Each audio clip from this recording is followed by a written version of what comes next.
Good evening, everyone. And thank you once again for joining the brothers of the Tulsa Alumni chapter of the KAPsi Fraternity Incorporated as we bring you our third edition of what we like to call our KAP Awareness Summits. As always, we pray that you learn something new and that will benefit either you or someone that you love and share with. This month's topic is a very good one, mental health awareness. My name is William Becknell, and I will serve as both moderator and timekeeper. As moderator, I want to share with you that our speaker for today wishes to make this talk interactive. So please keep your phones, your tablets, and your computers on mute until she's ready to field questions. As your timekeeper, I promise to keep this summit talk down to 1 hour, so as to be respectful of your time this Sunday evening. As always, I thank you. I thank you to our co-mark, Brother Kiwan Kobe, for his leadership, and to the officers and brothers of the Tulsa Alumni chapter for their support. Again, allow me to ask everyone to please keep your devices on mute until Dr. Moody asks for feedback. There will be a question and answer period in the end. In the event that we do not get to your question, please send your questions to KAPsi Tulsa Alumni at gmail.com. Again, that email address is KAPsi Tulsa Alumni at gmail.com, and we will address it with a response. Our speaker for today is Dr. Janice Moody, a licensed clinical psychologist and professor of psychology. She obtained her MA and PhD degrees in clinical psychology with an emphasis on multicultural community clinical psychology. Her work focuses on increasing access to culturally responsive mental health services and education for underserved populations and addressing factors impacting the emotional and psychological wellness of the African American community. Ladies and gentlemen, I introduce you to my friend, my sister, and my personal therapist, Dr. Janice Moody. Thank you all for having me. Will, I'm gonna hold you to the timekeeping piece because you know I can run in my tangents, and I was trying to be intentional about minimizing the number of slides that I have because I'm more interested in engaging you all than I am you engaging the slides themselves. So I have about 10, but I'll let you know I'm an interactive person, so my goal is not to sit here and talk at y'all at the screen, but there's some questions that I'm gonna have for y'all that I would prefer that you all actually engage in, like actual discussion, because this is your process. I'm here to give you information and to help you have a better understanding of these particular phenomena and how they impact us on a whole. I'm gonna need your feedback to kind of figure out where you guys are operating from. So when I ask a question and I'll get an answer and I'll let y'all know whether or not it's rhetorical. If I said that wasn't rhetorical, that means somebody needs to say something so we can move on.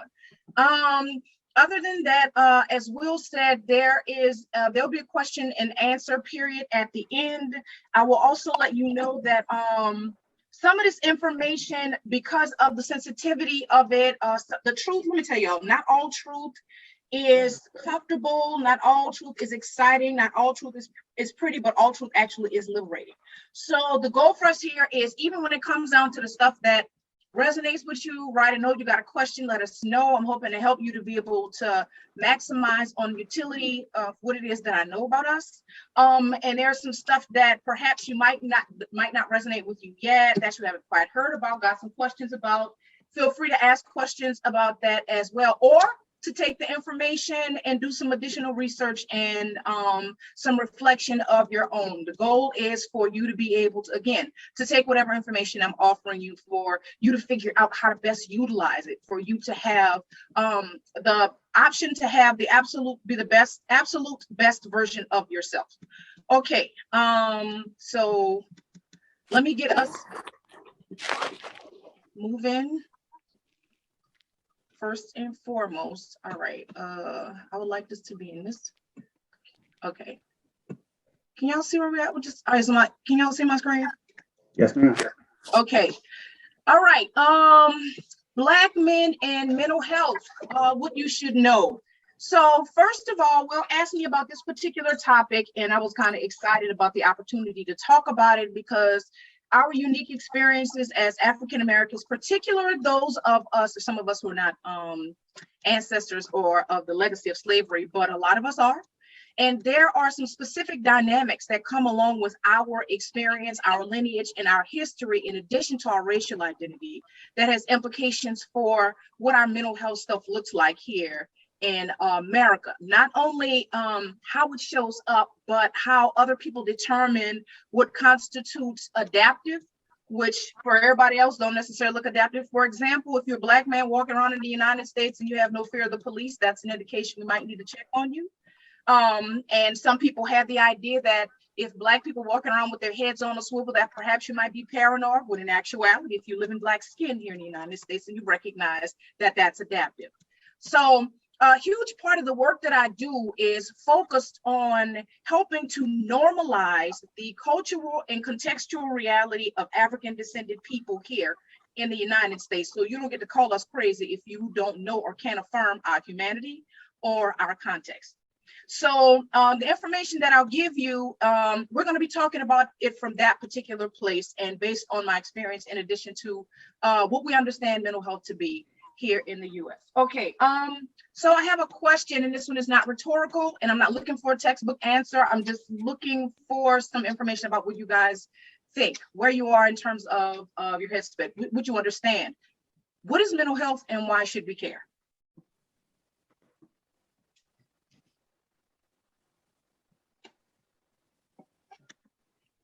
There's silence, so I'll take a stab at it. Mental health, the ability to stay sane, if you will. Why should we care? It's a lot of reasons. I'll keep it professional here, Doc. Why should we care about mental health? We should, again, as you just said just a moment ago, we should want to be our best selves in every fraction of life. Work, professional, play. I mean, just taking a quick stab at it. I'll leave it right there. Mm-hmm. Okay. Anybody else have anything to add?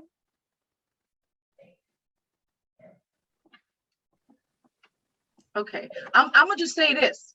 What about the crazy man who lives on the corner by your street, on the corner at the end of the corner intersection on your neighborhood, who suffers from paranoid schizophrenia, who is homeless, who is unemployed, who is undiagnosed and untreated in response to command hallucinations?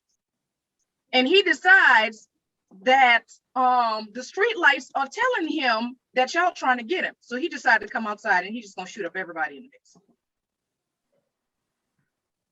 It's not just his problem then. It's our problem. It's our, you on the street, anybody who's on that street, in that perimeter, that particular day, it's their problem. Take, for instance, the last president that we had, who suffered and still does, because I don't see anything that indicates that he may have had any treatment or any improvement in his symptomology, suffers from a couple of personality disorders, with narcissism being the most prominent one. Look at the impact that he has had on what policy, law, and what the governance of the United States looks like right now, what our social political climate looks like. That ain't just his problem. It ain't just what the Melania, that's who we married to, what's her name? Or the rest of them attached to his problem. That's our problem right now, okay? So if for no other reason, the reality is that we are an interdependent community, and what is happening with other people is in essence happening to us in some degree. So we need to have concerns about that. As far as more specifically as it relates to our community, when it comes down to us being able to take care of each other and for us to be able to benefit from each other being the best versions of ourselves, because when you show up half-cocked, then you only give half of who you are, and you can't have the expectation that everybody else is going to show up at 100% and give all it is that they have to give when you come in half-cocked. So the bottom line is that it is our responsibility first to ourselves as well as to the people that we share space with for us to do the best that we can to be optimally functional. Okay, so mental health.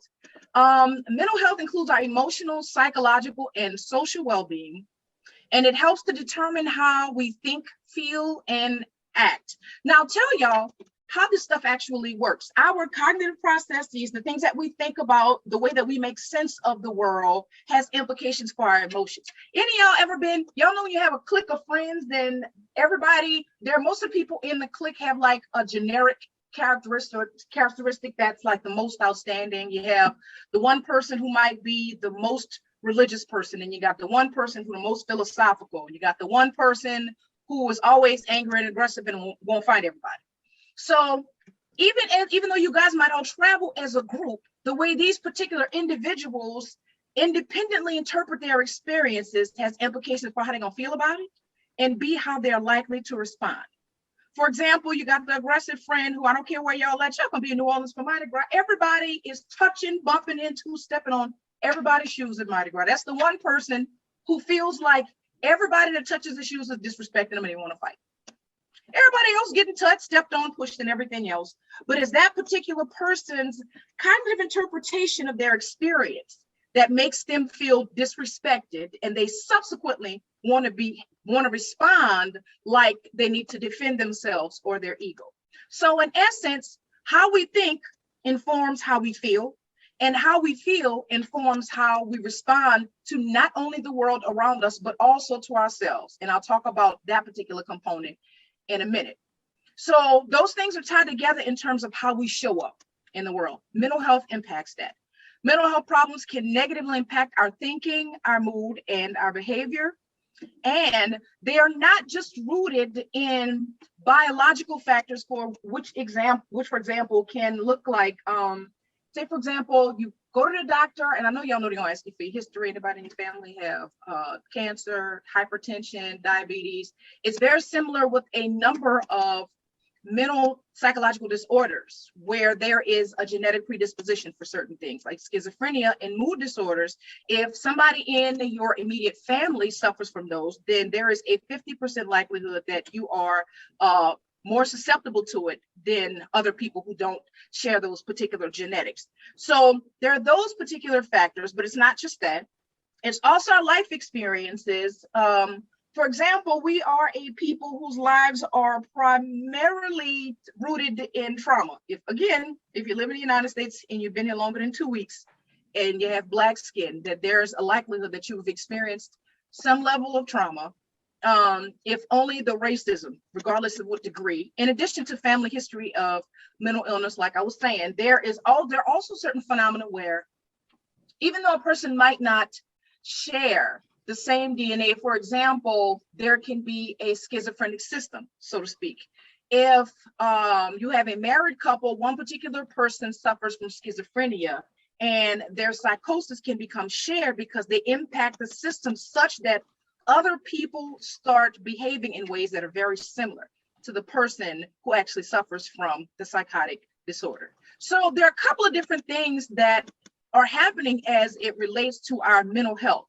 Now, mental health is just like your physical health. It exists on a continuum. You have the absolutely fabulously great book of health here where you check out everything is fine, but you also have the other end of the continuum where things can be absolutely horrible. People who suffer from, say, multiple severe and persistent illnesses, particularly like schizophrenia, psychotic disorders, those who suffer in addition to bipolar disorders are on the more negative extreme, because the best that can usually happen for them is symptom management. There's like no cure for that stuff. And those are the types of people who require the most assistance on a systemic level. Hence the dude on the corner, y'all might want to make sure he's taken care of before he starts taking care of everybody else.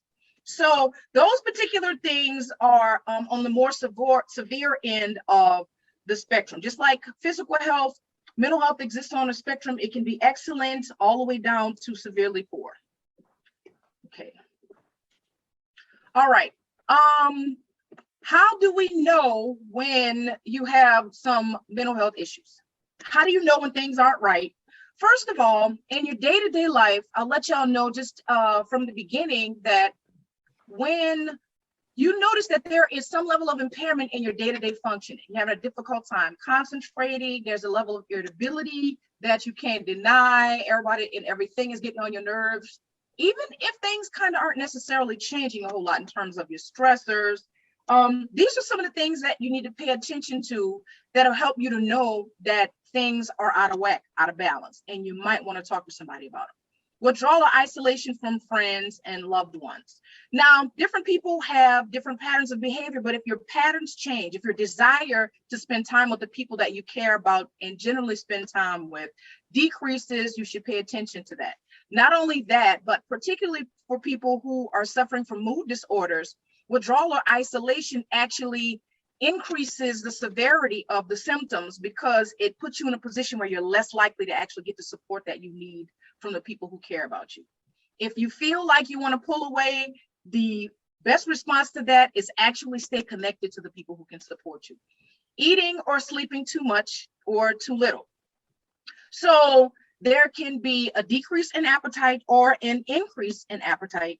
Either way, it doesn't always show up the exact same, and it doesn't stay the same either. Or there can be hyposomnia or hypersomnia. Can't wake up, can't go to sleep, can't get to sleep, difficulty getting to sleep, or when you do get to sleep, then you have early wake cycles. So we know some of us ain't 12 no more. So we've recognized the necessity of sleep and the implications that it has for the restoration of our body and for our overall health and for maintaining our immune system. If it's off, you usually get in 8 hours and you can go to bed at 9, 10 o'clock and see yourself so peeking at the ceiling 3 o'clock in the morning for no reason. That's a problem. Having low inner energy. A lot of times you can see that based on maybe the time of the day that you usually get tired. And if you get up and you are tired at 11, 12 o'clock and you just got up at 8, 9-ish, and that's not usual for you, then you might want to check that out, especially if there's nothing else to be zapping your energy on that particular level. Feeling numb, like nothing matters, kind of apathetic, the things that you care about or passionate about, you kind of don't care a whole lot about, or even on the opposite end, when it comes down to things that should perhaps make you angry. We should have a different level of emotional reaction to. You don't have the emotional resources, so to speak, to actually care on the same level that you usually do. Having unexplained aches and pains. Sometimes that looks like headaches.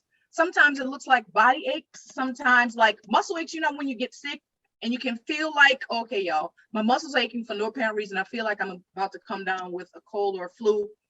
And you go to the doctor and it's like, nothing is wrong with you. You don't have any of that. We call that psychosomatic symptoms, and they can be associated with mental illness as well. In addition to stomach pains, a lot of times anxiety is associated with stomach pains and chest pains. And a lot of times restriction in our muscles, you might feel yourself being really tense. If you're walking around with a whole lot of stress and anxiety and repressed emotional stuff, then that can easily happen. An increase in smoking, drinking, or using drugs more than usual.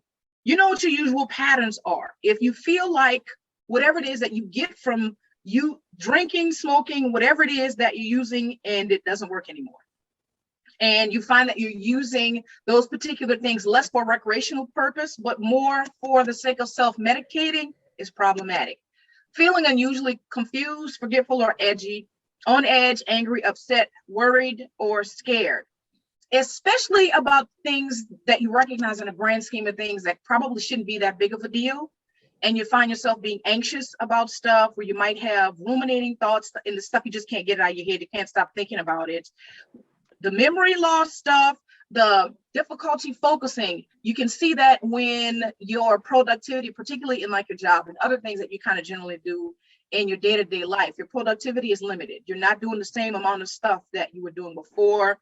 Sometimes you might have a difficult time being able to sustain a train of thought. You might lose a thought in the middle of a sentence, or you're not as quickly able to process information as you historically found yourself to do. That's a problem. Yelling or fighting with family and friends. Irritability and agitation, particularly for men, is more likely and more apparent than actually as far as depression is concerned, because men aren't as inclined, just based on how the gender socialization, to be as expressive of sadness or the emotional components that come along with mood disorders. So they're more likely to internalize things and experience the irritability and agitation that might be a result. severe mood swings that cause problems in relationships, displaced anger, upset about or upset and experiencing tensions and interpersonal conflicts, like really quickly off the cuff, especially if you find it's not your generic temperament. Having persistent thoughts and memories that you can't get out of your head. A lot of times it's associated with cognitive distortions from depression or from PTSD. Hearing voices or seeing things that other people cannot hear or see, or believing things that are not true. Those are what we call perceptual distortions. And they are the hallmark symptoms of psychotic disorders. It's in essence when folks kind of describe to an alternate reality. It is the man on the corner who is hearing the whatever the messages that might be coming from the light posts, or it is the person who believes that I can't leave the house or I can't take medication because the CIA is trying to kill me, or it's the person who is sitting on the bus kind of swatting at things that nobody else is seeing because he's experiencing perceptual distortions. It's a reality for them that is an alternative to the objective reality that everybody else is experiencing, no less real for them. Thinking of harming yourself or others, that generally comes after a period or a severe sense of hopelessness, when it feels like whatever the circumstances are, that it's impossible for them to get better. It's just going to keep getting worse.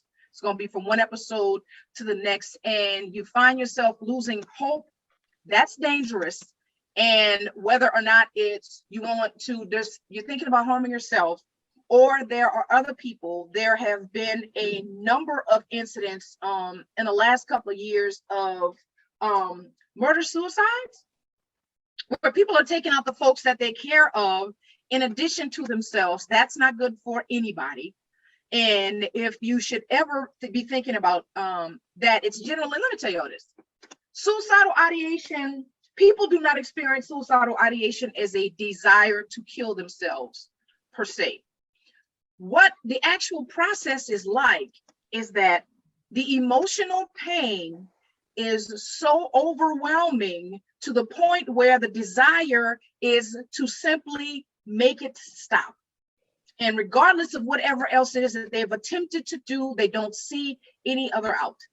So it's not a desire like, I don't understand how somebody would want to kill themselves. It's not a matter of them wanting to kill themselves as much as it is, I want the pain to stop. I want whatever it is that I'm experiencing to stop. And feeling a sense of complete hopelessness and helplessness pushes people to the brink in more circumstances than you probably believe.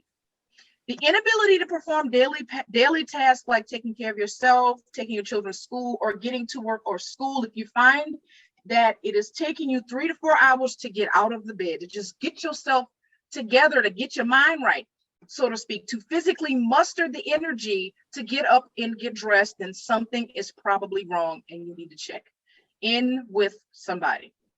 Do y'all need any further explanation or any additional elaboration on this, just so you can know that these are the indicators that you might want to pay closer attention to yourself or the people you care about? No, ma'am. Okay. I don't think so, Doc, but I will tell you this.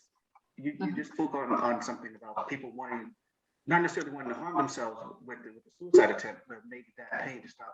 I was just last week talking with a friend, family member of theirs trying to commit suicide, and I never, put that together as to why anyone would want to commit suicide. And what you just said made a whole lot of sense. They don't want to necessarily commit suicide; they just want that pain.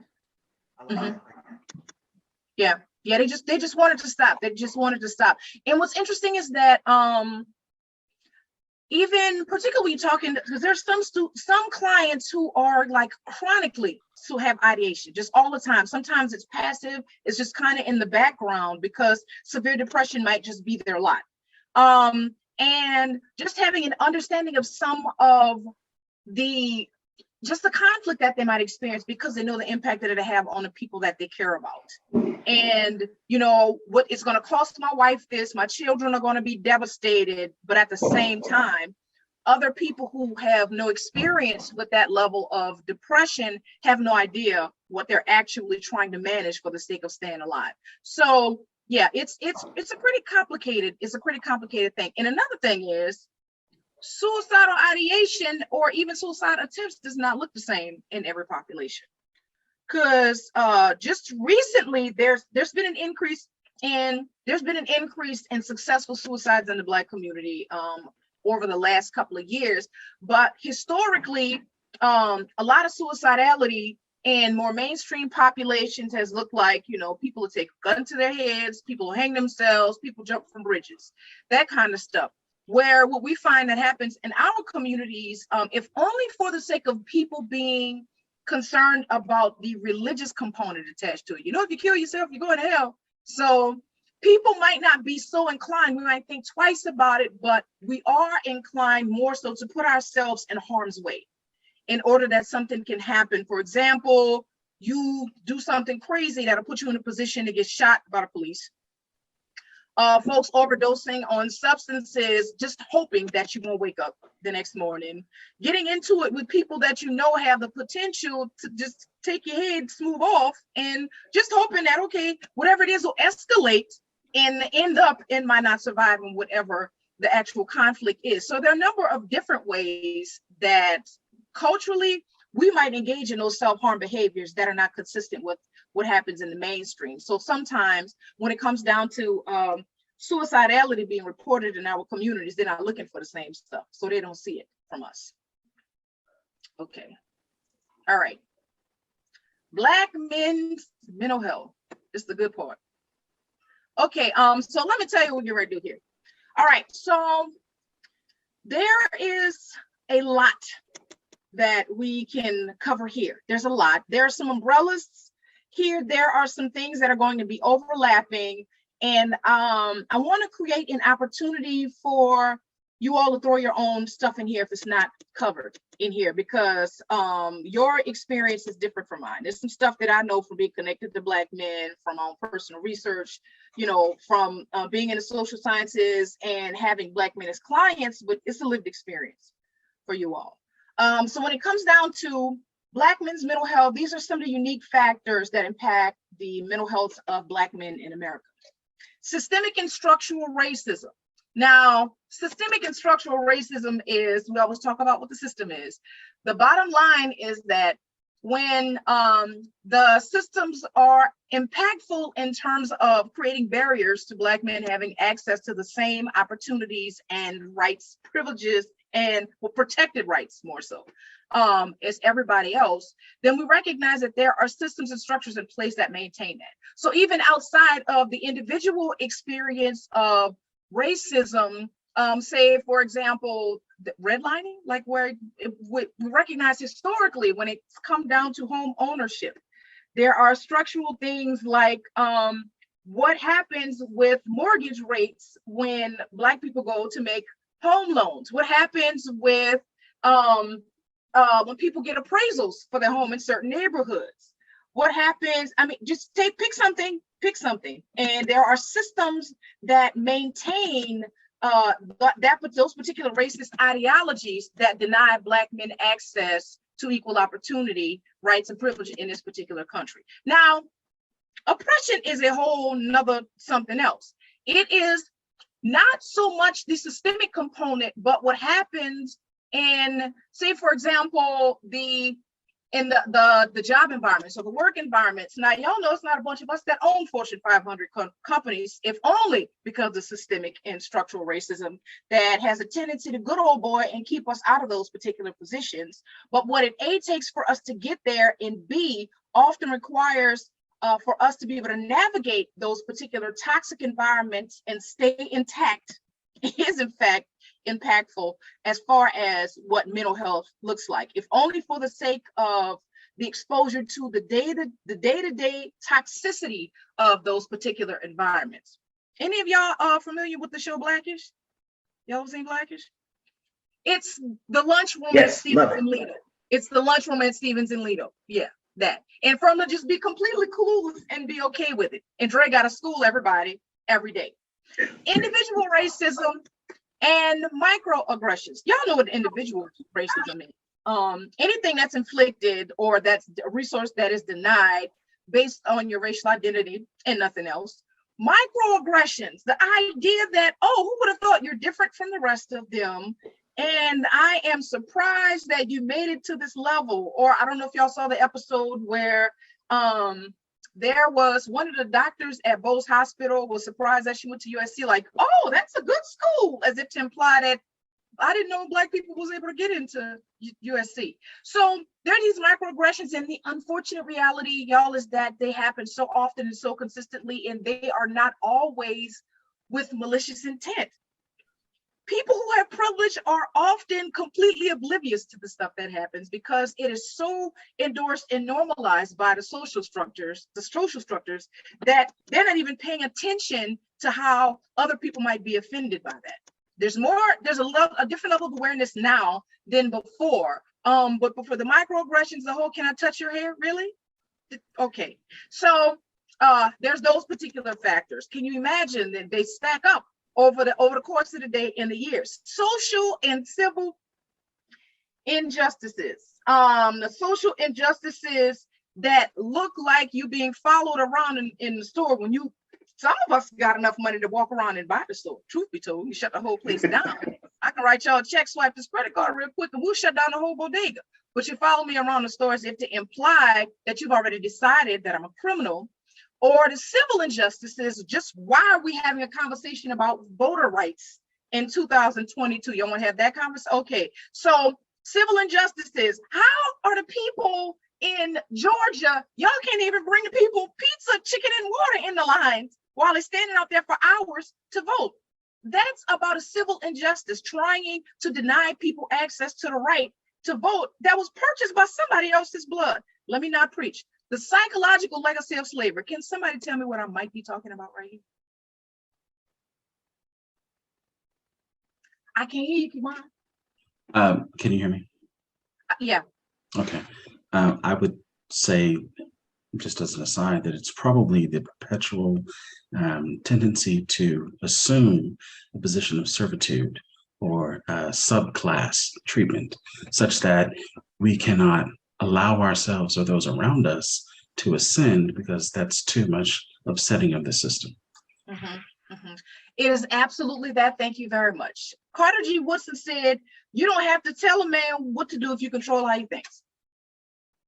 Y'all know Martin Luther King Jr. was not popular until he was gone because he was making too much noise, too much trouble. Just leave stuff be. So those internalized ideologies and attitudes and beliefs about who you are, what your place is, what your capacity is, and keeping yourself there without anybody having to tell you, because the system has already indoctrinated you to believe that.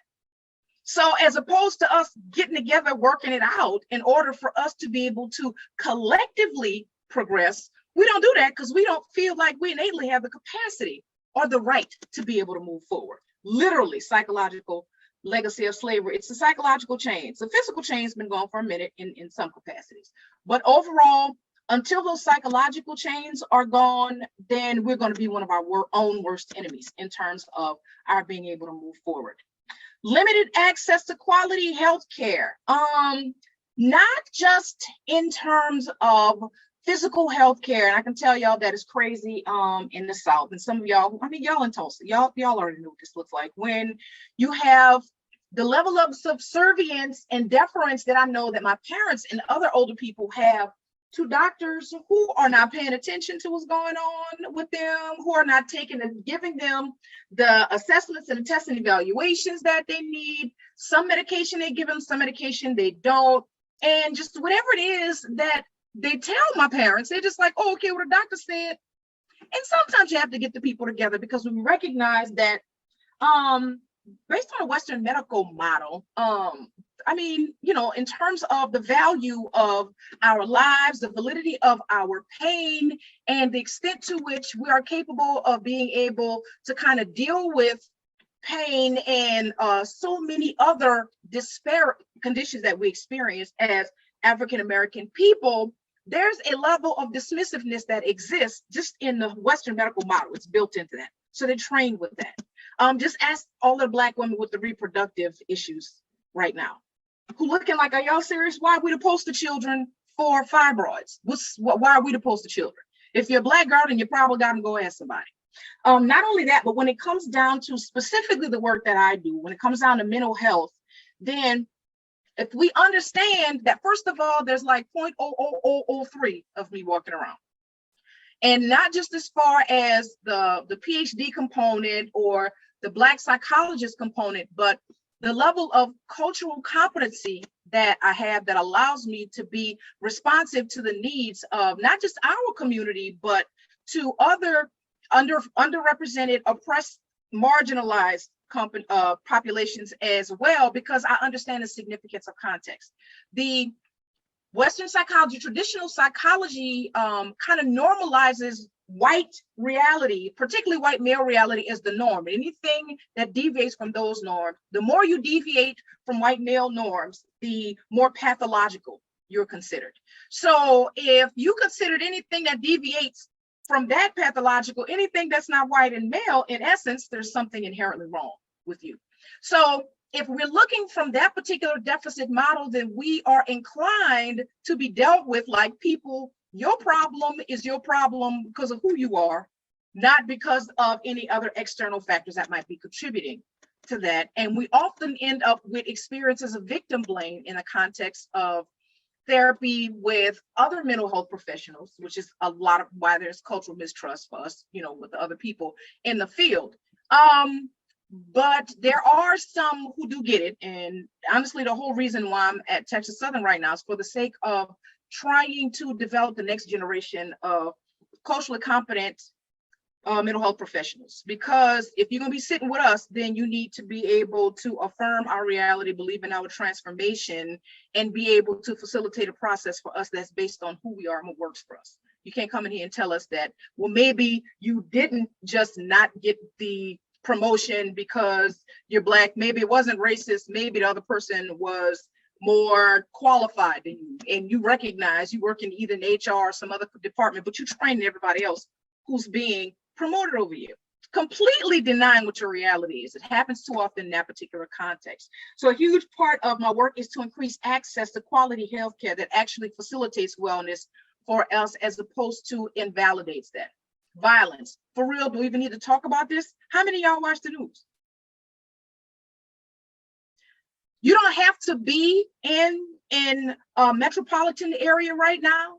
You don't have to have experienced violence at the hands of the police this week.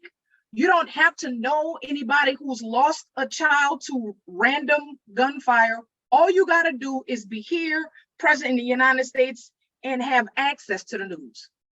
To be fearful for your safety simply by virtue of what your phenotype is.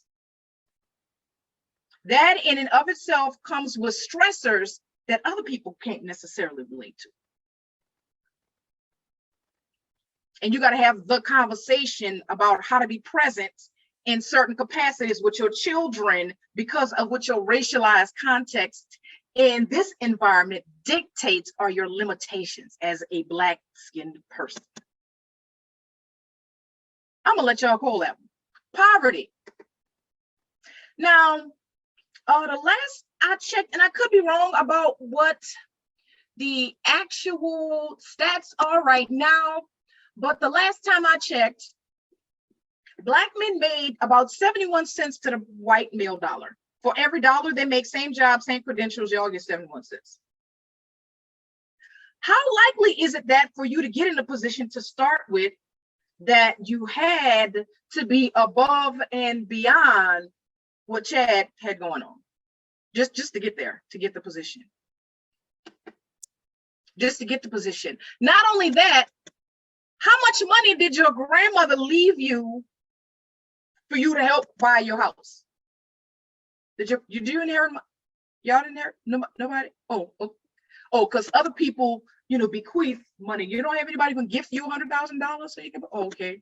When you bought the house, what was the interest rate on your? Oh, wait, you got it the first time you applied for. All right.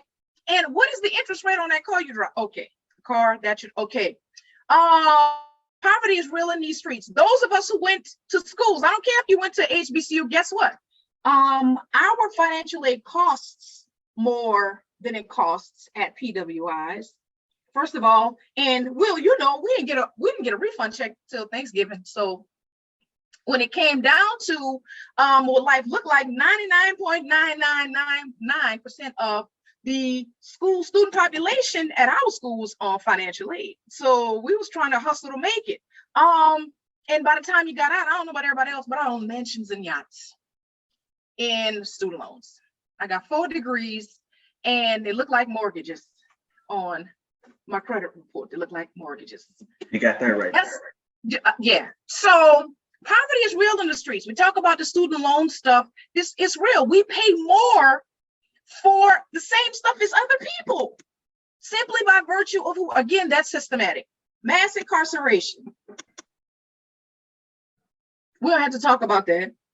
Even if you haven't been incarcerated, I was the program director for medical health, a community mental health program in New Orleans. And so the people that I worked for were based out of Pennsylvania. And the people that I had on my staff, I'm talking about from psychiatrists, social workers, peer folks, everybody, the majority of us it was all Black people for the most part. And they were like, well, we can't hire nobody who has a record or who's been arrested. So y'all gonna need to move the whole business, because everybody in New Orleans goes to jail. Everybody. I don't care what it's for. Somebody, so if that's the criteria, you can let it go. Professionals on down, everybody done been to jail. That's just how it goes in New Orleans. And if we pay attention, this is where the systemic stuff comes in too. Y'all know that the private prisons, they build private prisons based on the reading scores of African-American males at the 3rd grade level. The pipeline is real in the streets, y'all. And you do understand that in most states, once you are convicted of a felony, then you lose your rights to citizenship. I mean, you can't vote. They ain't got to worry about suppressing your vote because you don't get none. Strategic on multiple levels. Those have implications for us. Toxic masculinity. That's a hot button. That's a hot button. But we'll talk about that one. We'll talk about that one. What else y'all got? What did I miss? I'm cracking up. I'm like, really, I'm loving what you're talking about It doesn't sound like you missed anything to me. here. Can you talk Y'all- about Wait, I'm housing listening. disparity, and not necessarily redlining and acquisition of mortgages and houses, but literally just access to houses? And also, can you talk a little bit about family structure? Which pieces? Relationships between men and women, Black men and women. You mentioned toxic masculinity, and you mentioned the disparity about acquisition of funds and redlining and housing, but there's an undertow to this. Mm-hmm. Mm-hmm. Are you talking about those particular phenomena that are consistent with the ideas that led to stuff like the Tulsa massacre? Y'all can't have nothing, and when y'all do, then we come in and push y'all, and the gentrification that's occurring across the country? Well, maybe, yeah. So gentrification would be the polite way of approaching that. Yeah. And the unfortunate reality that you have people who have historically owned their neighborhoods or who are being put out with the assistance of the local government. Yeah. That has, especially right now when for real, your housing is a crisis for real. I can tell y'all that as far as the cost of housing, I'm from New Orleans, and the cost of housing has not stabilized since pre-Katrina. And the reality is that New Orleans don't have no bunch of Fortune 500 companies. So it's not a bunch of people, particularly natives, who are making a whole lot of money. They're not. So what poverty looks like in New Orleans now is increasing as a result of a complete lack of resources, and inflation is real in all of the streets we live in right now, all of them. So there are implications for that, in addition to what are some of, I've also been looking at like what lending practices have been looking like since the whole subprime thing, and the idea of it being more difficult now to get financed for a home loan than it was before, to overcompensate for the things that happened prior, the areas that people are able to get in. I don't care how much money you got. I don't care how much money you got. So there are some things, and I live in Texas. Come on, we know that stuff is real around these particular areas as well. But yes, that does have implications for what our lives tend to look like, because it creates barriers that deny us access to this alleged American dream that we're working so hard to. Even if the American dream for some of us is to get out of the impoverished systems that we've been born into. Like, I don't want to be 2 generations living in my mama house like we did and before, or I don't want to be in the same neighborhood where I got to be concerned about the schools that my children are going to, or they got 2 and 3 liquor stores and the check cash in place, but you got to get in the car and drive for 5-10 miles to get to a grocery store. If you don't want to have those particular experiences, then just trying to create opportunities for our kids to have a better quality of life than we did, but being denied that based on just, the same racist ideologies that are just a part of the tapestry of the systems that we're managing right now. And it's a part of the foundation of the country though. So it was kind of built on that. It ain't new. That's not new. And the relationship stuff, I don't know if you're talking about our very dysfunctional families or if you're talking about our romantic, intimate relationships, because that's a whole nother series. No, I was actually only talking about funding, and I think you did touch on a very important thing, the idea of food deserts and having food swamps, so to speak, where we have nothing but Dollar Generals and Dollar Trees to get food and substances from. That does have a tremendous impact on health, particularly with parents that are working 2 or 3 jobs, if both of them are in the home, and children being latchkey, which is a completely different thing than what it was 40 years ago. Yeah, especially with our streets looking like they look. We are not the village people that we used to be. We don't kind of have the same lookout that we did before, and the same level we don't take the same level of responsibility for each other that we did before. We have more crabs in a barrel now than we did in prior generations. We did. So the relationships part you're talking about, or did I miss it, or did I address that already? Oh, okay. Yeah, do we have anything else we need to throw in the mix? Hello. Yes, I was in regards to maybe not so much relationships, but maybe I missed it because I got on late. I'm sorry. But my son, when he was in high school, he had to do a report, whatever. And we got to the part where it was talking about black males in the home as far as fathers. And, black men is always portrayed like they're out of the house, they're absent, they don't love their kids. But the articles that we were reading was saying just the opposite, that the black male is just the opposite, that he is the man who tends to his children the most, even if he's not in the home. So is that true or not true? I don't know what the actual legitimate statistics are, but I will tell you this. Keep in mind that a lot of what we see in the media is in the interest of shaping and endorsing a specific narrative that is consistent with the ideas and stereotypes about who we are, what our value is, and kind of how we function as a people. So the level of absence that the media would like us to believe is not the truth. Because that's portrayed in Tulsa a lot. Okay, thank you. Yeah, I can tell you that. It's not, no, it's not the same. And of course, that's by design. Yeah.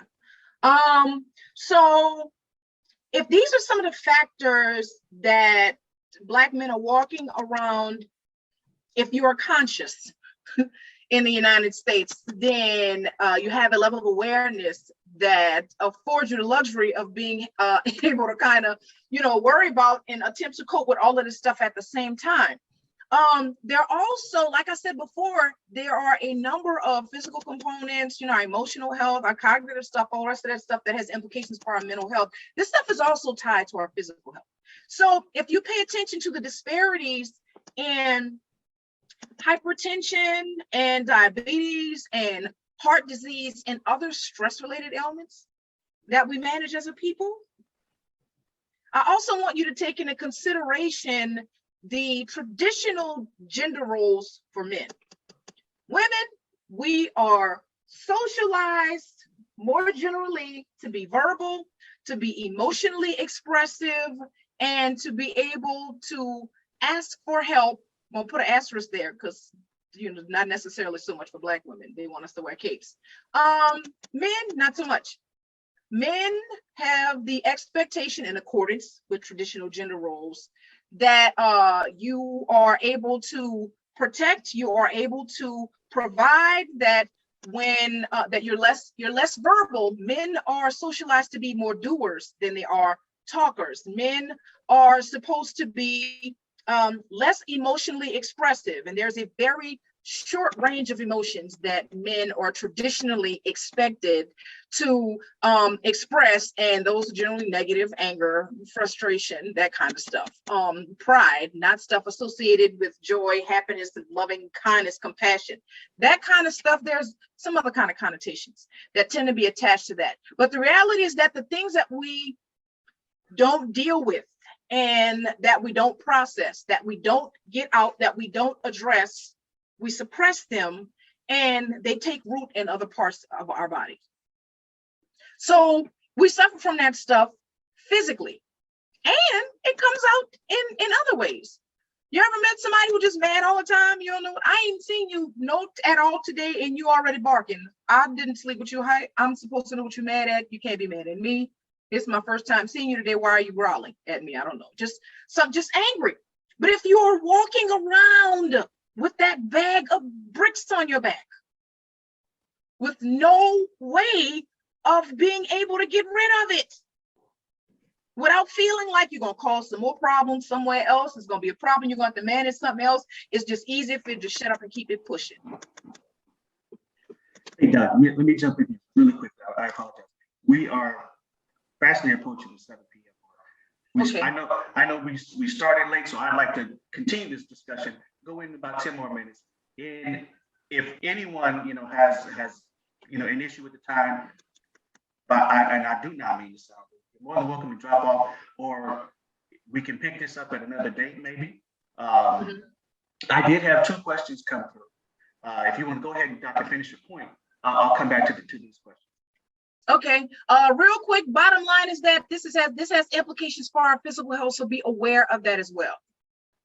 Toxic masculinity. I want y'all to know what this is so you can consider it. You don't have to say anything about it. Just something that's can we go back? Go back real quick. All right. Cultural and societal norms that are associated with masculinity, such as being tough or violent, encouraging violent attitudes and behaviors, and suppressing emotions or distress. The term does not indicate that masculinity in and of itself is toxic, but the normalization of harmful norms associated with masculinity is.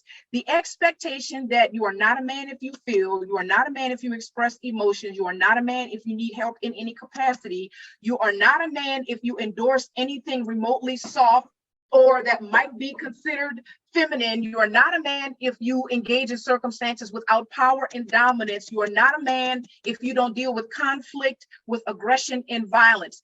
And it's not so much that it's not just the expectations themselves, but is basically the social consequences of not endorsing those particular ideals, not showing up in that way. If your masculinity is not performed in accordance with those particular ideals, then there's social consequences for that. And that is some of the stuff that not only has negative implications for interpersonal interactions with the people that you deal with one-on-one and in a social environment, but also internally as an individual, because it doesn't give you the liberty of being a complete full human. You can say what you want to say and just but being a man in and of itself does not mean that you don't have human expression, that you don't experience a full range of emotions. You experience them, but whether or not you have permission to acknowledge them and to express and communicate them is a completely different set of circumstances. And what does not get acknowledged, what does not get communicated, what does not get expressed becomes suppressed and creates a whole nother set of problems that, again, you put in like bricks in your backpack that you're walking around with. That's why it's toxic.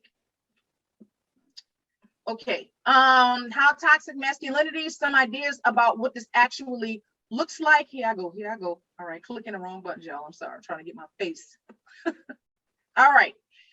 Extreme self-reliance, the need to do everything on their own, making it less likely for men to seek treatment or reach out for help financially, particularly for African-American males who are systemically and structurally denied opportunity to equal access to take care of themselves, to be protectors, and to be providers. Now think about that. Shame, dissociation, and avoidance of emotional expression. Think boys and men don't cry, leaving boys and men with few acceptable emotions besides anger. And you don't get to show up angry all the time, or you around here endorsing stereotypes and making yourself a threat with your Black self. All right. Extreme aspiration for physical, sexual, and intellectual dominance. What does that do but increase the fragility of one's ego? If you find what you do, you ain't got nothing to prove to everybody else. Devaluation of women's opinions, body, and sense of self. That is rooted in patriarchy and endorses and authorizes rape culture. Do what you want to do with that information. Anybody in here got daughters and mamas and sisters? Okay. And wives?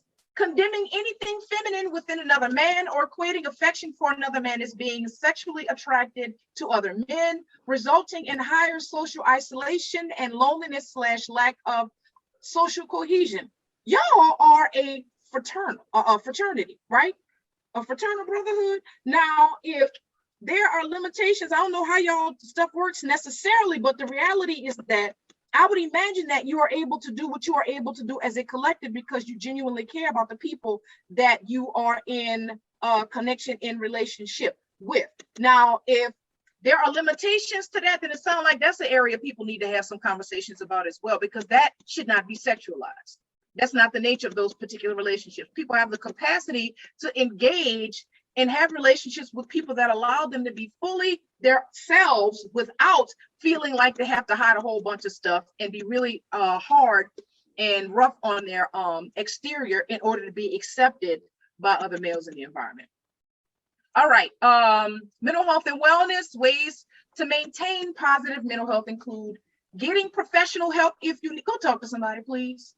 And I'm not talking about the people who are dealing with the same stuff that you're dealing, so y'all can commiserate collectively and just sit in your muck. That doesn't help. Connecting with others. And not your pastor. Call someone else.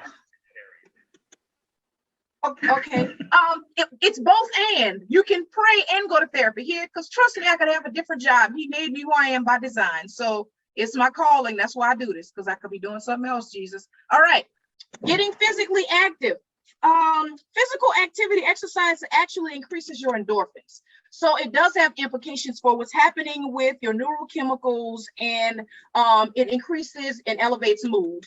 Helping others actually helps with a sense of gratitude. It helps you to feel better about the things that are going right, as opposed to focus on the things that are going wrong when you're able to actually help somebody else. Getting enough sleep, I can't say that enough at almost 50. Y'all know you'll break down if you don't get enough sleep. Developing adaptive coping skills. They might be different from one person to another. A lot of that stuff revolves around being reflective, knowing what your triggers are, what you have a tendency to do to create new problems. Make an affirmation to yourself that you will not create new problems, and pay attention to what your patterns are so that you don't repeat them and going in the same wrong directions, but that you are able to stop yourself and make better decisions before you create new problems. So you can move in the direction of the desired outcomes, not just where you end up because you weren't paying attention to what you were doing. So you have the capacity to do some things differently. And a lot of times it helps to get help from somebody else so they can help you to figure out objectively what your stuff is, but you have to commit to wanting to do something different first. The rest is resources, y'all. I can leave these with Will, but in terms of being able to find a therapist, you can usually go to whatever your provider list is, and they can help you to identify a therapist. Some of them you might be able to filter for African-American or Black folks, but we tend to have better results with folks who look like us and can relate. The Association of Black Psychologists, Psychology Today, Therapy for Black Men, I heard about. I don't know much about the organization, so yeah, I'm gonna just say. And as far as stuff that impacts Black men specifically, these are a couple of resources where you can get some additional information. And here's some stuff that I would say y'all need this. I would say y'all need this. Some of these books I already have. Wait, hold up, y'all. Yeah, we're moving too fast again. Particularly Black Man Emerging from Brotherhood to Manhood, these things are going to liberate your soul. These two particular books right here, African psychology, Black psychologists who are responsible for basically having laid the foundation. Barbara White actually was a founding member of the Association of Black Psychologists, who get it and can put your stuff in context and help you to have a better understanding of your experience here and validate it and affirm it, but anything that you could probably make sense of on your own with all of the levels and dimensions built into that. And these bottom two are they are journals specifically for Black men and Black male voices that basically direct a process in your own language that kind of helps you to facilitate the processes that are specific to the unique experience of Black men. And I looked through them and I was like, oh, even this language is cool. I can, I know a couple of brothers who could benefit and would appreciate this. So these are just some resources for you guys to check out, so that if you decide that this is a journey that you need to embark on, not only for yourself, but for the people that you're connected to and love, then I'll be happy to help you out and give you some direction with that. But I assure you that you won't regret it. I thank you, Doc. Wow, I'm floored right now. Backing up to where you said people can seek help. I can't speak for everyone on this call. Like I said, Dr. Moody is one of my closest and most dear friends, as well as my personal doctor. You all see how she speaks. She's the one that tells me how to get it together, get straight.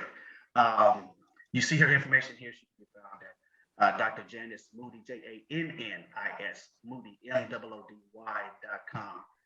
She specializes in individual therapy, couples, family, and group therapy, life coaching, consultation, and retreats. She's in Houston, Texas. And if you are not in Houston, Texas, that's still not a problem, because she offers virtual teletherapy services in 27 of these good 50 United States. Doc, I did have a couple of questions. I'm listening. Okay, if we have time. Number one, if a woman develops masculine traits due to life experiences, what are potential long-term consequences and/or effects? If you develop masculine, and I'm thinking that's independence, kind of aggression / assertiveness, and kind a fierce, domineering type of disposition. If the goal is for you to attach to a man, then you're gonna bump heads. And what you could actually do is independence yourself out of the capacity of interdependence. Basically, what I mean by that is you don't make room for somebody else. Now, there are a lot of Black women who are hyper independent because, just like in the institution of slavery, we had to be. We had to hold up the other end because y'all were emasculated and completely disempowered intentionally, so that you couldn't carry the family. So we had to step up. But it doesn't mean that you have to stay there. When there's certain relationships and circumstances in which we have to show up in that way. Pay attention to, a lot of what's happening in the political scape with like the Democratic Party, or even what's happened with the Democratic Party. Historically, you've had a whole bunch of Black women in the background doing a whole bunch of stuff. And the characteristics that might work in those contexts, by being strong, not taking anything, impenetrable, smartest person in the room, you got all of the wit and candor for everybody and everything else, don't always work in the context of intimate relationships. So a huge part of being able to prepare for what it is that you say that you want in the context of those types of relationships is paying attention to and identifying which characteristics will deny you access. You don't have to be the strongest person in the room all the time. You don't have to be independent and I don't worry about it. I can take care of myself. Don't tell me nothing because I don't need nobody. If you don't need nobody, ain't nobody coming. You don't make room for them, then they will not stay. So make modifications and create room for what it is that you want in your life. If that's how you like it, then I mean, that's cool. If you're chilling and that works for you, then that's fine. But keep in mind what it is that you might create barriers to if you decide that that's a place that you continue to function in. If it was adaptive before, so that you can become the CEO of a Fortune 500 company, that's cute, do it at work. But if you want somebody to go home to, you're gonna have to switch it up by the time you get home. All right, Doc, I have two other questions here. Can you speak briefly to about the PTSD that Black Americans, particularly Black men, suffer suffer from as we try to acquire status and progression for ourselves and our families in order to leave a legacy of achievement? Oh my God. One of the primary reasons that y'all need to be in therapy is so that that can be affirmed. There is a narrative around who you all are, and that is more consistent with animals and savages than it is human beings, that denies you all of fully being able to realize your human experience. That PTSD shows up in the inability to be able to have intimate relationships with your parents, with your spouse, with your children. It denies you the opportunity to be able to lend support where the people in your life needed to be able to receive it. When the people in your life are trying to give it to you, it increases the likelihood that you'll be dependent on substances and other stuff that'll sell in the interest of being able to self-medicate. And it does not allow you to process the stuff that you've experienced, and for you to be able to develop some semblance of hope that stuff might be different. It's like you relive whatever your traumatic experiences are over and over, and they can be triggered by all kind of random stuff in the environment. Which is why I'm saying you don't have to have been shot at by the police. You don't have to have been drugged by a police car. If you watch the news enough and you see it happening to people who look like you, that in and of itself is traumatizing by itself. It's traumatizing, and understanding that you don't have to be criminal, you don't have to engage in criminal activity, because your criminal activity is being Black. So there's nothing that you can do to change that. And those things are pervasive. So when it comes down to taking care of yourself and the way that those particular things, trauma shapes the way that you see and interpret and understand and respond to the rest of the world. We have some things that we do that are trauma responses in order for us to attempt avoiding whatever those particular experiences were. And guess what? If you don't deal with it, then it will continue to drive what your life looks like.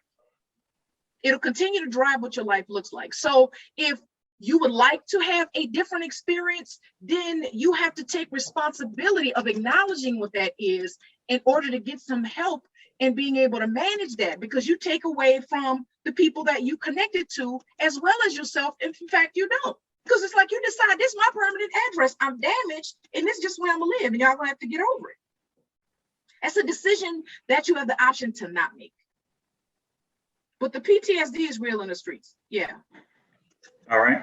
And you know what, participants, I failed to mention earlier, if you have any questions, please, by all means, open in the chat window at the bottom of your screen, open a new chat directed to me, and I will make sure that we get it addressed. One other question, Doc, is can you speak to the cognitive dissonance that our peers apparently had or have post January 6th event, specifically that prior president's administration, make America great again, being a not so covert proclamation of wanting to reinstate Jim Crow era sentiments. Okay, who's cognitive dissonance, tell me again? Can you speak on the cognitive dissonance, that our peers apparently had or have post January 6th event? Our peers and the mainstream people? Do y'all understand that privilege is blind? And the people who write the story get to control what the story is, so they can make the story be whatever it wants, they want it to be. They paint the pictures, they peddle the lies, they deny the truth, they construct reality. That is what power looks like.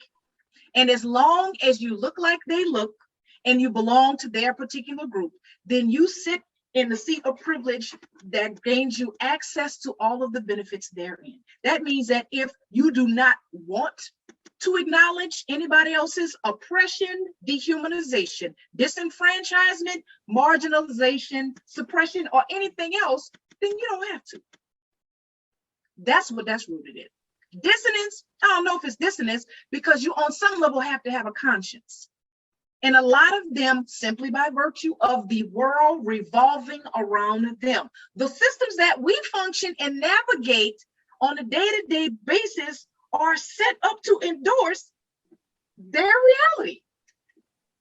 Y'all see these people with the alternative, like how you sit on there and tell a bold-faced lie. We want to just gaslight the whole world. Everybody watching TV, we gaslight. That ain't what happened. They was just tourists. Nothing happened, and the people didn't kill nobody. No policemen were harmed. None of the rest of the stuff, y'all. They not terrorists. They was just tourists. For real. Dissonance might be on the part of some people who struggle with the acknowledgement that is something inherently morally wrong about the things that are happening here, but are afraid to give up the benefits of privilege. But I'm here to argue. You can tell them I said it. It's a lot of them who don't have any dissonance. None. There's not, because they benefit from it. And it might be some of them who under the table, like they know they jacked up, but who are co-signing because, again, they benefit from it. So you think about it, that stuff is also tied to the capitalism that is associated with power and influence in this country too. So then people ain't.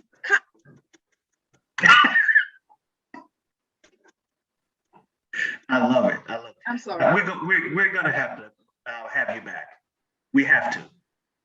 I'm loving the conversation. Kim, next time, you know what? I'll talk to you offline. No worries. Okay. Any other questions in here? I apologize. Mm-hmm. See, have you already spoken about the effects of a single mother raising a Black male? Is it a negative or a positive in the long run?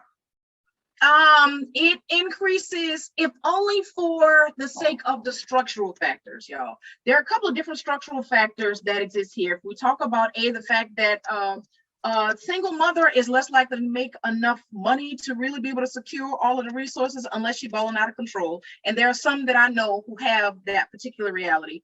Then the things that a two-parent household provide for particularly a Black male child, or a lot of those things you don't necessarily, there are barriers to that. So it increases a couple of different social risks, but a part of being able to have a community is that it allows for there to be supports in, I guess, what you might call unnatural places, so to speak. We've historically operated as a village, and that's the thing that's allowed us to sustain this existential absurdity. And there are multiple factors and associated with those protective components of our village that allow for us to still be successful, but it does in fact increase risks for our boys, because you only got so much attention to pay attention to them if you're trying to work. And there's only so many things about being a Black man that you can tell them because you haven't had that particular experience, particularly around the racialized component. And you can't have a conversation about what it means to be a man without talking about the intersection of being a Black man in the United States. And that information we just aren't privy to.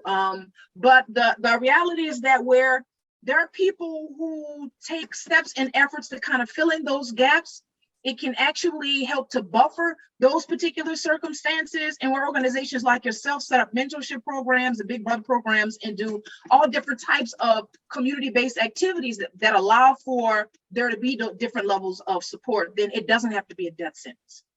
It doesn't. All right. Any other questions? I don't see any in the chat. We may have, we're past time, I apologize. I'm good, it's on y'all. Yeah, I'm good too, I'm loving it. But we may have time to field two more. If you would like to come off mute and ask your questions, by all means.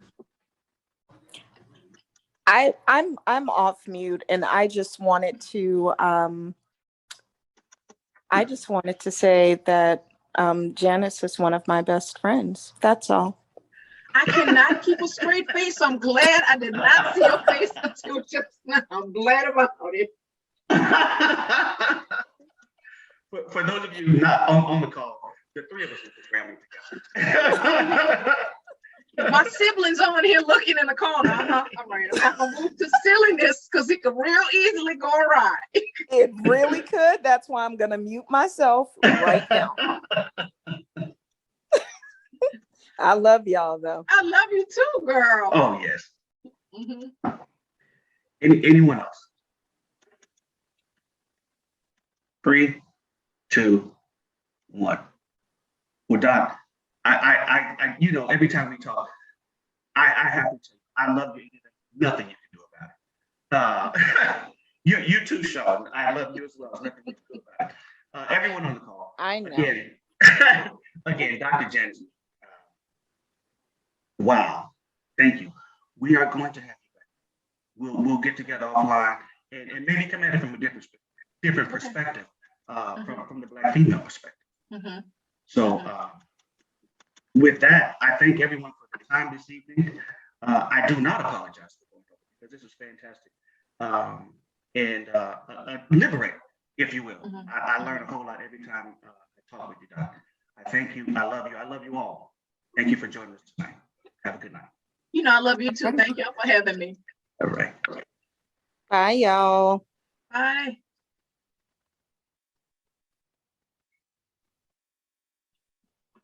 I'll call y'all afterwards. Yes, ma'am. Okay.